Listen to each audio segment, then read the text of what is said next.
वृंदावन बिहारी लाल की जय। श्रीमद सद्गुरुदेव सरकार की। सावधान हो जाएं।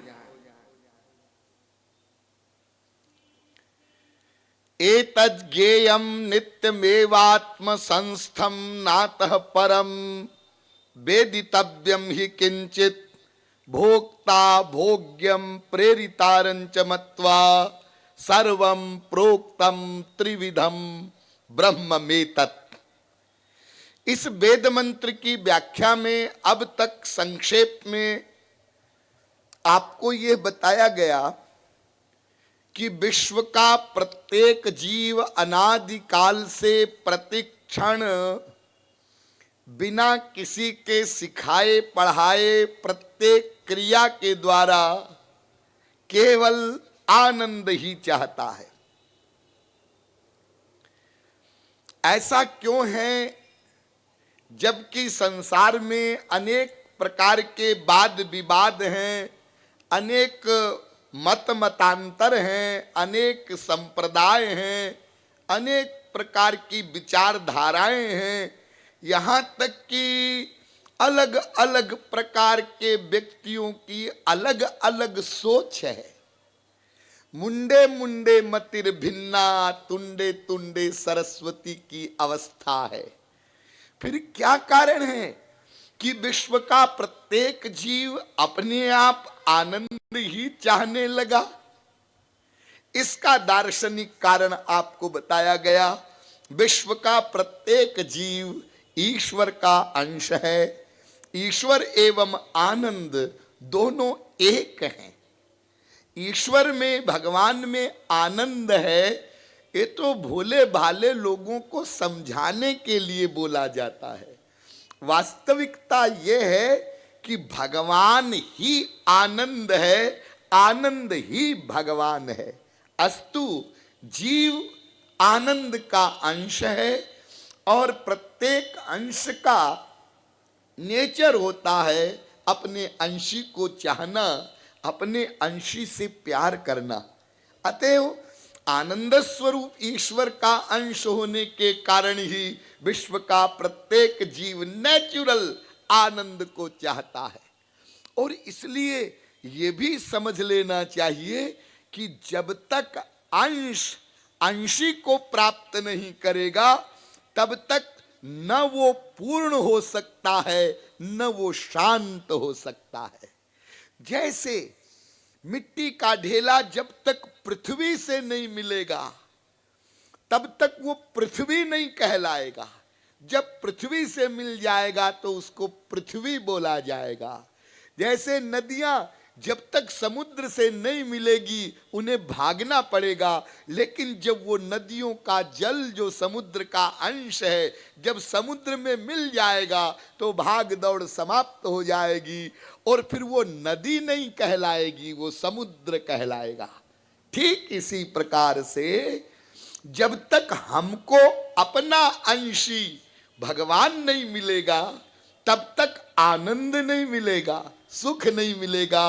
अतएव ये पक्के तौर से समझ लेना है कि सुख प्राप्ति, आनंद प्राप्ति ईश्वर प्राप्ति पर ही संभव है। ईश्वर प्राप्ति के लिए हमें सर्वप्रथम भगवान को जानना होगा।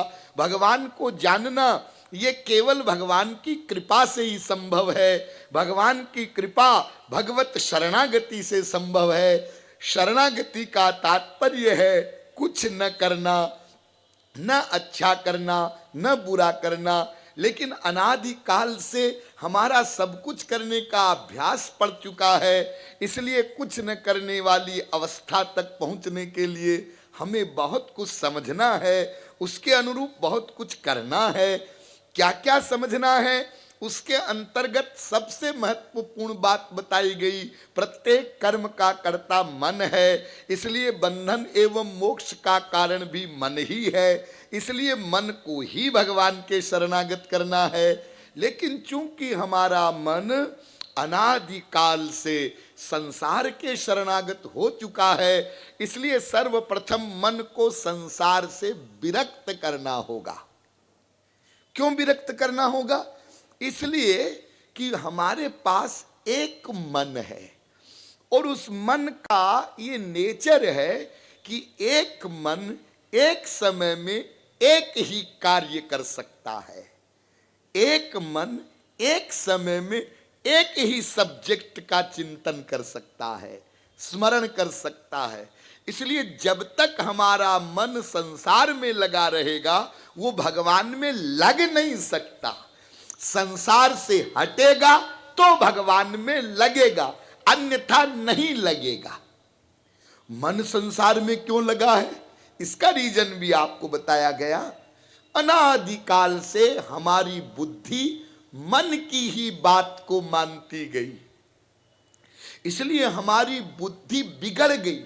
हमारी बुद्धि का एक गलत दृढ़मूल निश्चय हो चुका है। क्या?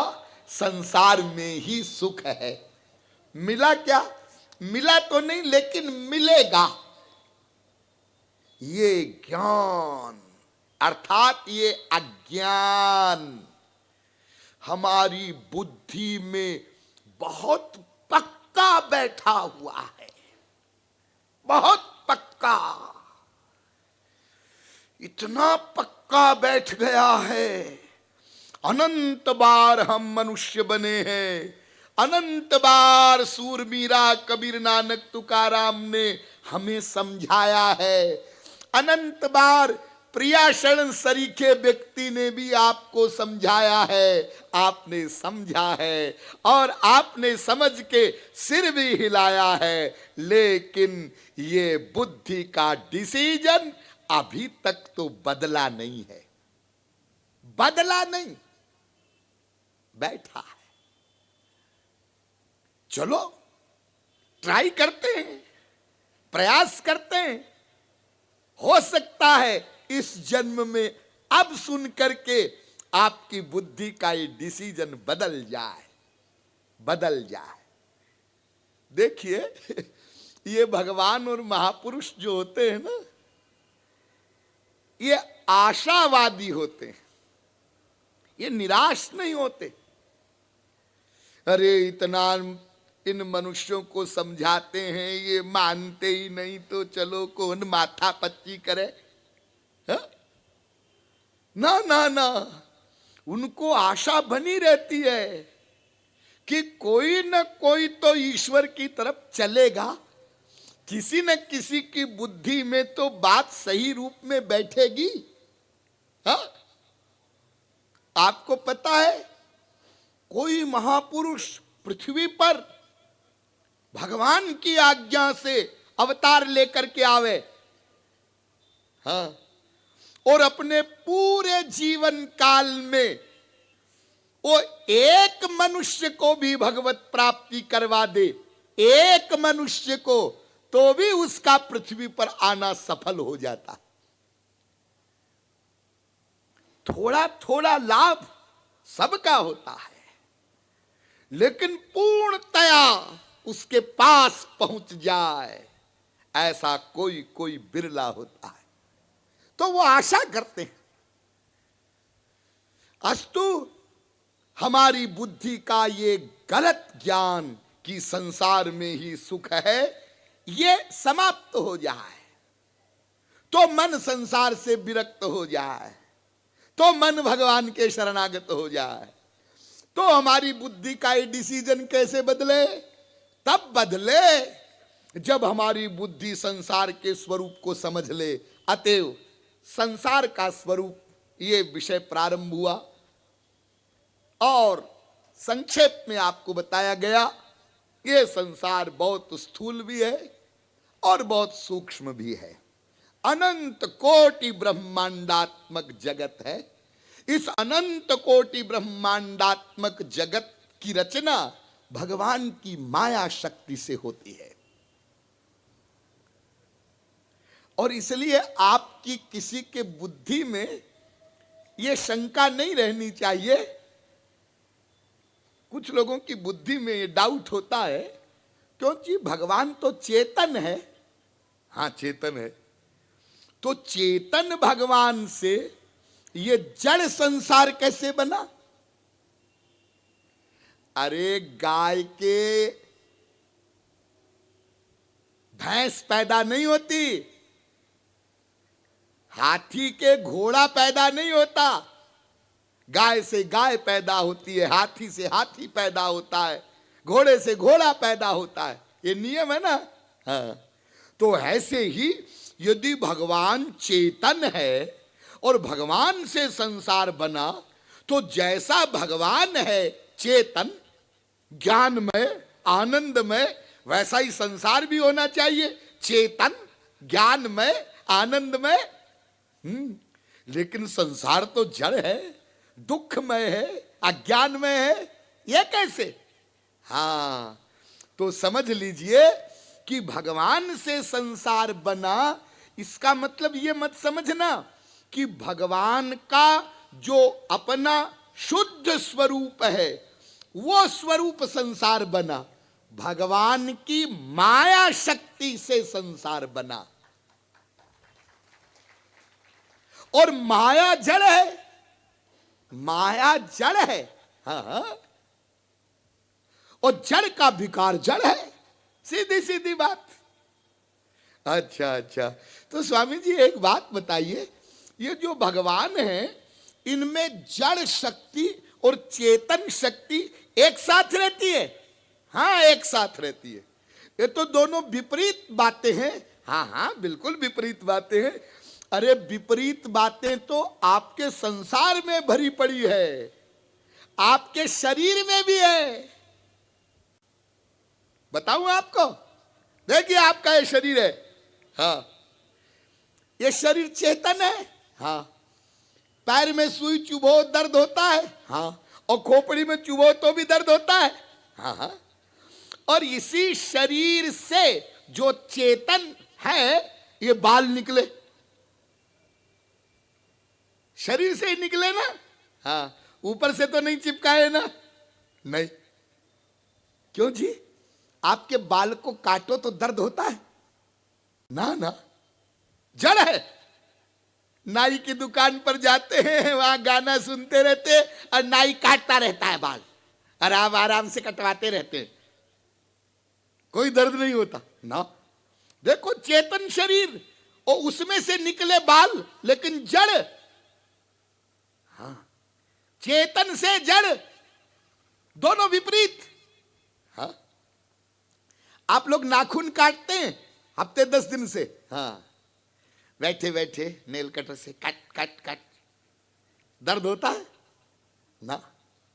और कभी कभी नाखून का पिछला हिस्सा जब कट जाता है, तब आप चिल्ला पड़ते, अरे कट गया। क्या कट गया? नाखून। अरे तो नाखून तो रोज काटते हो ना? नहीं नहीं, उसके पिछले वाला जो चेतन नाखून है वो कट गया, इसलिए दर्द हो गया। देखो, नाखून का ही पिछला हिस्सा वो चेतन, और आगे बढ़ गया वो जड़। आप जाते हैं गार्डन में, हाँ, एक पौधा गुलाब का, जी हाँ, और उसमें कितना सुंदर फूल लगा है, हाँ, और उसी पौधे में कांटा। देखो कितना विपरीत। उसी पृथ्वी से निकला एक पौधा, हाँ, उसका पेड़ बना, उसमें आम लग गया, बड़े विभोर होकर के आप मई जून में खाते हैं आम। हाँ, और उसी पृथ्वी से निकला नीम, कड़वा, आंख जहर। कितनी विपरीत बातें आपके संसार में आप देख रहे हैं। इसलिए यह आश्चर्य मत करना कि भगवान में विपरीत शक्तियां कैसे रहती है। वो जड़ चेतन दोनों शक्तियों का अध्यक्ष है। इसलिए भागवत में वेद व्यास जी ने बता दिया, त्वईश्वरे ब्रह्मणि नो विरुध्यते त्वदाश्रयत्वा दुपचर्यते गुणई। हे महाराज, आप जड़ चेतन दोनों शक्तियों के अध्यक्ष हैं। आप माया और योग माया दोनों के अध्यक्ष हैं, और ये दोनों शक्तियां विरोधी हैं। और इसलिए ध्यान दीजिए, क्योंकि योग माया और माया दोनों विरोधी शक्तियां हैं, इसलिए भगवान में विरोधी बातें हैं और इसलिए भगवान विरोधी धर्मों का अधिष्ठान है। इसलिए शास्त्रों में भगवान के लिए विरोधी बातें लिखी हुई है। वो निराकार भी है, साकार भी है, निर्गुण भी है, सगुण भी है, निर्विशेष भी है, सविशेष भी है, इत्यादि जो हमने आपको बताई।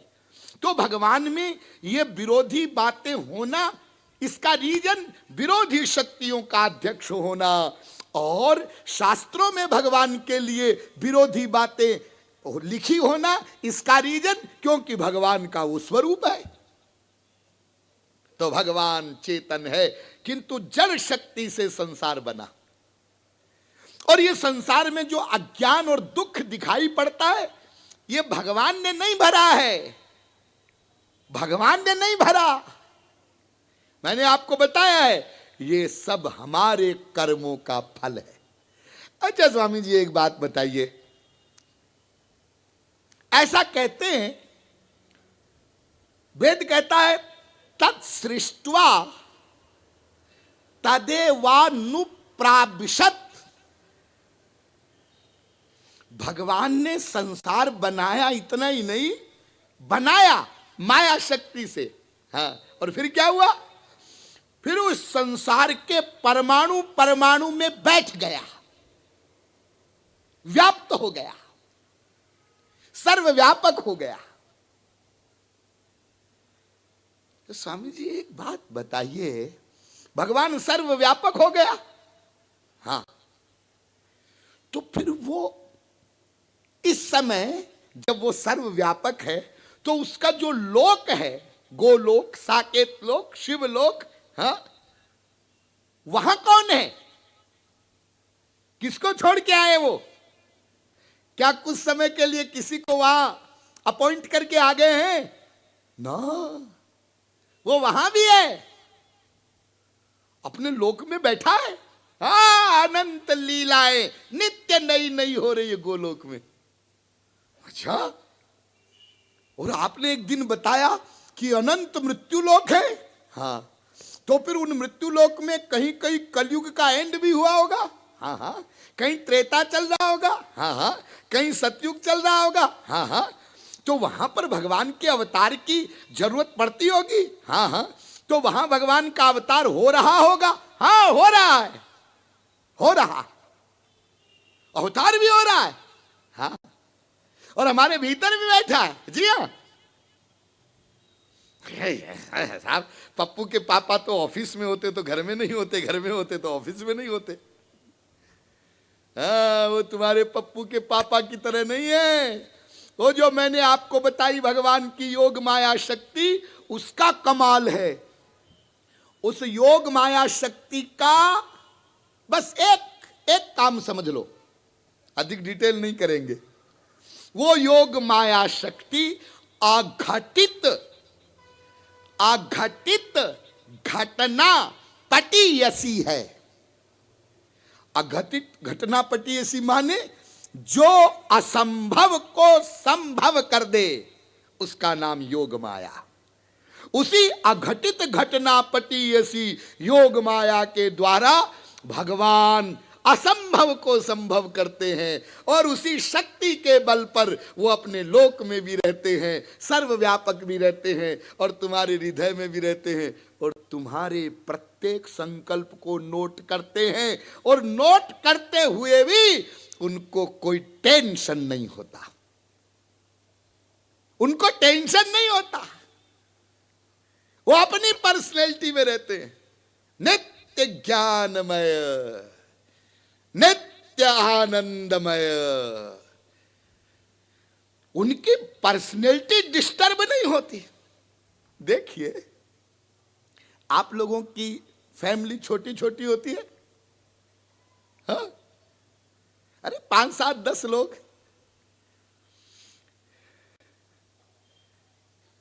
अभी देखिए कई लोग यहां पर ऐसे बैठे होंगे, उनसे आप पूछिएगा आपके कितने भाई हैं? 7, किसी के 8, 4, 5 तो कॉमन बात, मतलब 25 40 साल 50 साल पहले ऐसा था। कितने भाई बहन? 5 भाई 5 बहन 10। हाँ, अरे 10 तो बच गए, 5 मर भी गए। हाँ, ऐसा होता था अभी थोड़े सालों पहले। आजकल फैमिली कितनी छोटी हो गई। बड़ी से बड़ी फैमिली 3 बच्चे, नहीं तो 2, नहीं तो 1। हाँ, 3 2 1 और 2 मियां बीवी। ये लो, इतनी सी बड़ी फैमिली है तुम्हारी। हाँ, किसी के मान लो 2 बेटे हैं। हाँ हाँ, एक बेटा अच्छा पढ़ गया, लिख गया, इंजीनियर बन गया, डॉक्टर बन गया। हाँ हाँ, और एक बेटा आवारा हो गया, लोफर हो गया, लफंगा हो गया। अब मां बाप दुखी रहते। अरे भाई क्यों दुखी हो? तुम्हारा एक बेटा तो अच्छा पढ़ा लिखा है। हाँ, बेटी का तुमने ब्याह कर दिया, वो ससुराल गई, वहां सब ठीक है। हाँ ठीक है, दुखी क्यों हो? एक बेटा छोटा वाला आवारा, एक आवारा बेटे के कारण तुम दुखी हो गए। हाँ? और हम लोग भगवान के अनंत बेटे, बात है। हाँ, और 99.99% सब आवारा।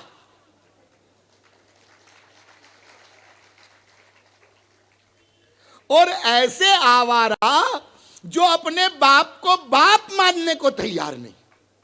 संसार में कोई बेटा कितना भी आवारा हो, अपने बाप को बाप तो मानता ही है ना। ये मेरा बाप है नालायक, लेकिन है मेरा बाप।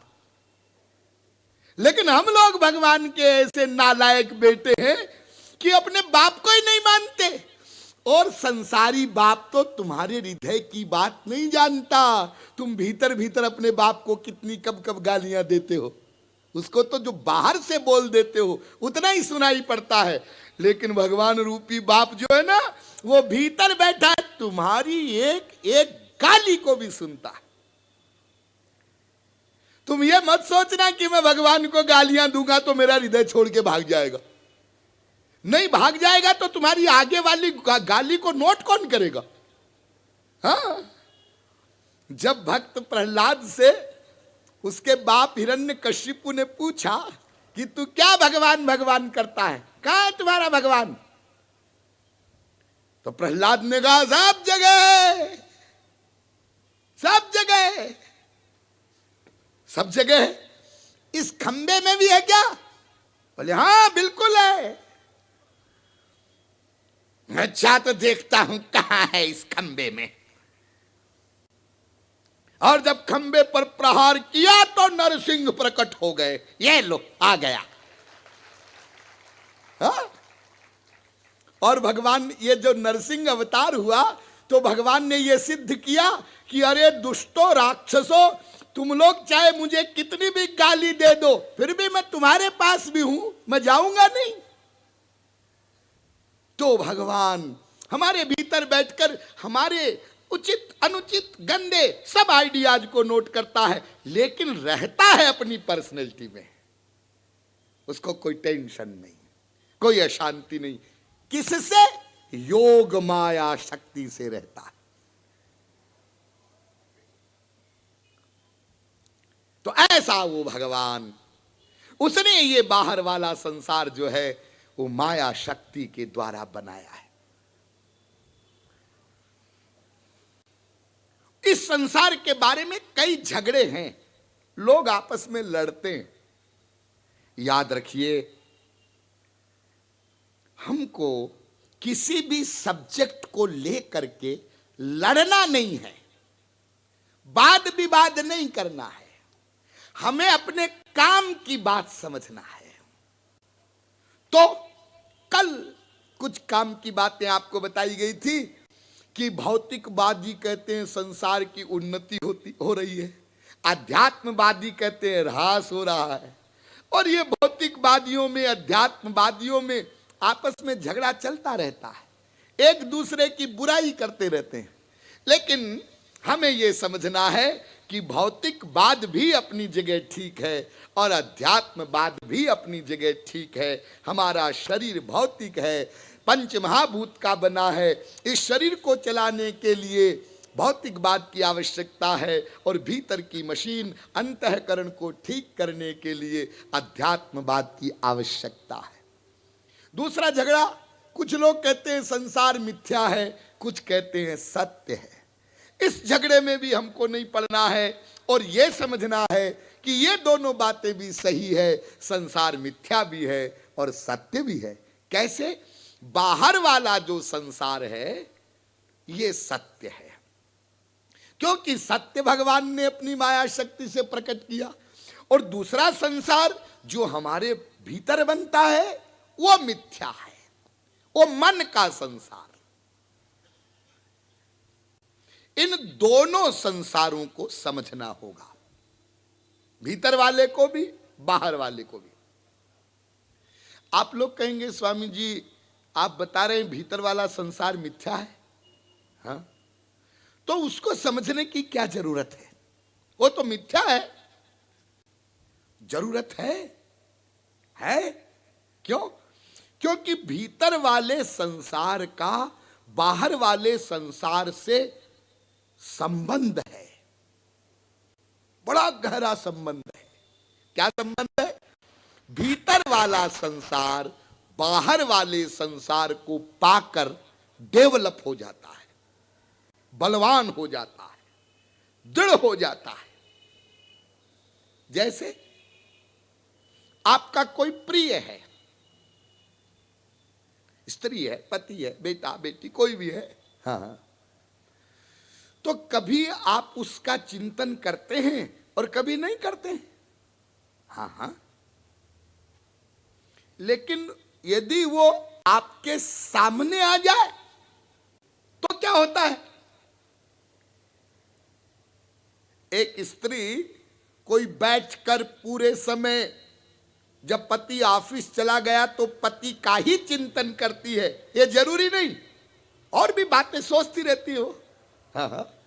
लेकिन जब पति ऑफिस से आ गया और देखा पत्नी ने, हाँ, आ गए पप्पू के पापा आ गए, क्या मतलब? मतलब पप्पू के पापा आ गए तो उनका चिंतन तीव्र हो गया। आपका कोई दुश्मन है, कभी उसके बारे में आप सोचते हैं, कभी नहीं सोचते। लेकिन यदि दुश्मन सामने आ जाए, आ रहा है बदतमीज, आने दो श्रीवास्तव को, हाँ जैसा। अच्छा चलिए और मोटी एकल से समझिए। एक बच्चा स्कूल से घर चला और सोच के चला आज घर जाते ही मम्मी से रसगुल्ला मांगूंगा। अब देखिए उसके भीतर एक संसार बन गया, रसगुल्ला मांगूंगा, रसगुल्ला खाऊंगा। घर आया, मम्मी रसगुल्ला दे दे। मम्मी ने कहा क्या रसगुल्ला रसगुल्ला करता है, नहीं है रसगुल्ला, ले टॉफी खा ले। अब बच्चे को भी कोई अधिक स्ट्रॉन्ग बीमारी नहीं थी, जब टॉफी मिल गई तो अपना टॉफी खा लिया, खेलने लगा। थोड़ी देर बाद में रसोई में गया, फ्रिज खोला, सामने रसगुल्ला रखा है। अब वो आया, मम्मी तू झूठ बोल रही थी, रसगुल्ला तो रखा हुआ है, दे रसगुल्ला। अब वो बच्चा कंट्रोल नहीं कर सकता। तो देखिए रसगुल्ला रूपी संसार भीतर हल्का सा बना हुआ था बच्चे के, ज्यादा स्ट्रोंग नहीं था, बलवान नहीं था, लेकिन रसगुल्ले को सामने देखा कि दृढ़ हो गया, बलवान हो गया। तो भीतर वाले संसार का बाहर वाले संसार से यह संबंध है कि भीतर वाला संसार बाहर वाले संसार को पाकर बलवान हो जाता है। लेकिन एक लेकिन लगा है, यदि किसी उपाय से हमारा भीतर वाला संसार समाप्त हो जाए, नष्ट हो जाए, चला जाए, मिट जाए, तो बाहर वाला संसार हमारा बाल भी बांका नहीं कर सकता है। भीतर वाला संसार समाप्त हो जाए बस, फिर कोई खतरा नहीं है बाहर वाले संसार से।